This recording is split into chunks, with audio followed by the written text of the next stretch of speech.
Hello నమస్తే welcome to our channel. ఈరోజు మన రెసిపీ వచ్చేసి బీరకాయ మెంతి కూర వేసి కర్రీ ప్రిపేర్ చేస్తున్నాను. దీనికోసం అయితే ఇక్కడ ఒక 1.5 బీరకాయలు తీసుకున్నాను. 1.5 అంటే ఒక 350 గ్రామ్స్ అనుకోండి. ఇంకా ఇక్కడ ఒక పెద్ద సైజు ఉల్లిపాయ, అలాగే 2 మెంతి కూర కట్టలు తీసుకున్నాను. మెంతి కూర అయితే ఇసుక బాగా ఉంటుంది కదా, ఒక 7-8 సార్లు శుభ్రంగా కడిగేసుకోవాలి. జాలీలో వేసి ఇసుకంతా వెళ్ళిపోతుంది. ఇంకా ఈ బీరకాయలు అయితే నేను తెచ్చి ఒక 3 డేస్ అవుతుంది, అందుకే కొంచెం వాడినట్టు అయినాయి. ఇంకా దీన్ని పొట్టు తీసేసుకొని పక్కన పెట్టేసుకుందాం. ఇప్పుడైతే మెంతి కూర అయితే ఇట్లా ఒలిసేసుకోవాలి. కొంచెం చూడాలి, ఎందుకంటే ఒక్కోసారి ఇందులో సన్న నెత్తవామ్స్ కూడా ఉంటాయి, కాబట్టి చూసి వేసుకోవాలి కడిగేటప్పుడు. కడిగిన తర్వాత కూడా మళ్ళీ మనం ఒకసారి చూసి వేసుకుంటే బాగుంటుంది. సన్న ఆకు కదా, ఇందులో సన్న ఏదన్నా ఉన్నా కానీ కనిపించదు అన్నమాట. కాబట్టి ఇప్పుడు నేనైతే జాలీలో వేసి కడిగి పెడతాను. మామూలుగా ఇందులో వాటర్ పోసి పెట్టి ఇంకా ఇప్పుడు బీరకాయలు అయితే పొట్టు తీసుకుందాం. మామూలుగా బీరకాయలు అయితే ఇందులో పీచు పదార్థం ఉంటుంది, హెల్త్కు మంచిది, జీర్ణశక్తికి మంచిది. కాబట్టి మొత్తం పొట్టు అనేది తీయకూడదు. కాకపోతే మేమైతే మొత్తం పొట్టు తీసేస్తాము.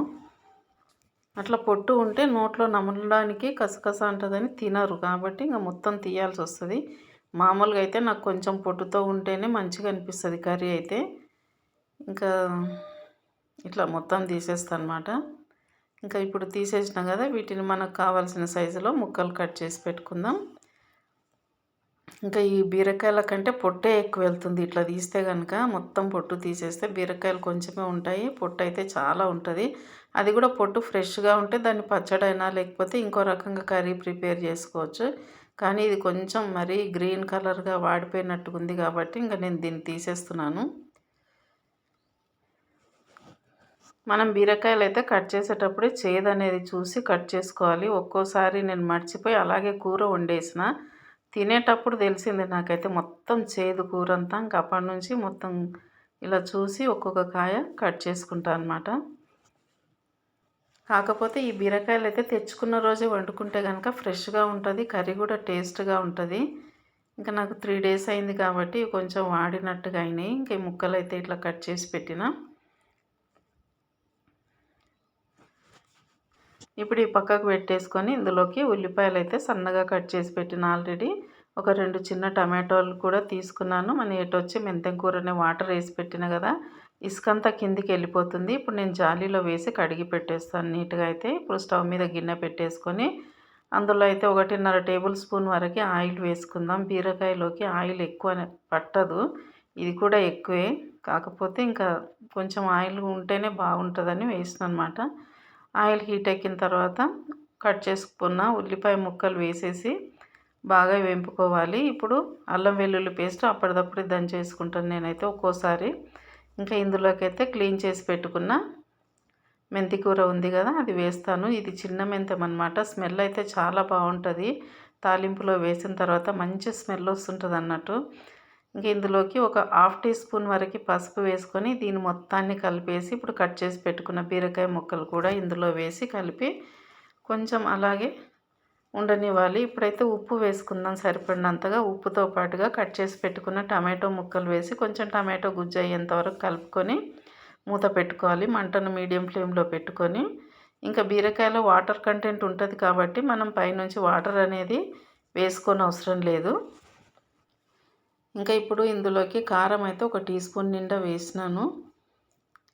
వేసిన తర్వాత మరోసారి మొత్తాన్ని ఇలా కలుపుకొని మూత పెట్టేసుకొని మధ్య మధ్యలో మాడకుండా కలుపుకుంటూ ఉండాలన్నమాట. ఇది ఇంకా దగ్గరికి ఉడికిపోతుంది అంతే. తర్వాత కొంచెం కొత్తిమీర వేసుకుంటే స్మెల్ బాగుంటుంది, హెల్త్కి కూడా మంచిది కదా. అంతే, నీరంతా ఎగిరిపోయేంత వరకు కూడా ఉడికించుకొని ఇంకా దింపేసుకోవటమే. కర్రీ అయితే రెడీ అయిపోయింది.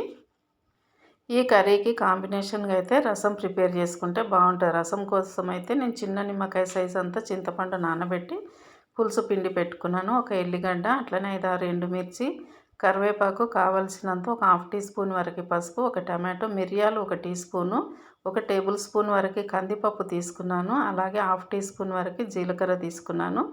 ముందుగా ఈ మూడింటిని మిక్సీలో వేసుకొని తర్వాత ఎల్లిపాయలు వేసుకొని ఒక తిప్పుడు తిప్పేసి పెట్టేసుకోవాలి. మొత్తం మెత్తగా కాకూడదన్నమాట, ఇలా కచ్చపక్కగానే ఉండాలి. ఎల్లిపాయలు అనేవి మొత్తం మెత్తగా కాకూడదు, ఇట్లా ఉంటే సరిపోతుంది.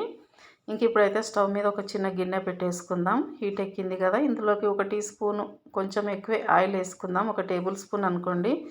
రసంకి కూడా కందిపప్పు వేస్తున్నాం కాబట్టి కొంచెం ఆయిల్ ఎక్కువ ఉంటేనే బాగుంటుంది. ఇందులో జీలకర్ర ఆవాలు 1 టీ స్పూన్ వరకు వేసుకొని తర్వాత ఎండుమిర్చి వేసుకోవాలి. ఎండుమిర్చి కొంచెం వేగగానే మిక్సీ పట్టుకున్నాం కదా కందిపప్పు, అట్లనే ఎల్లిపాయలు, మిరియాలు, జీలకర్ర ఇవన్నీ కూడా ఇందులో వేసుకోవాలి. ఇది కొంచెం వేగినట్టు కాగానే ఇందులోకి కరివేపాకు కూడా వేసుకుందాం.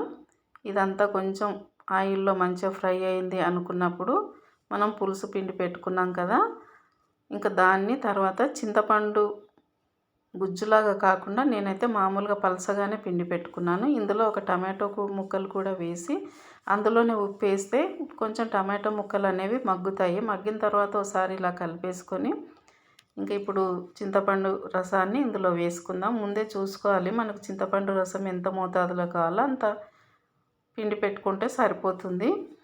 ఇలా వేసుకున్న తర్వాత ఒకసారి కలిపేసుకొని దించే ముందు కొంచెం కొత్తిమీర వేసుకోవాలి, బాగుంటుంది.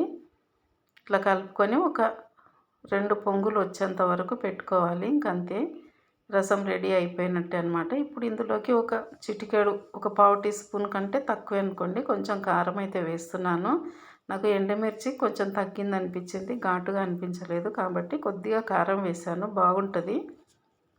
ఇంకా అంతే, రసం కూడా రెడీ అయిపోయింది. బీరకాయ మెంతికూర కాంబినేషన్కి రసం అయితే సూపర్గా ఉంటుంది. ఇంకా అంతే, చూసారు కదా, నచ్చితే ఒక లైక్ ఇవ్వండి.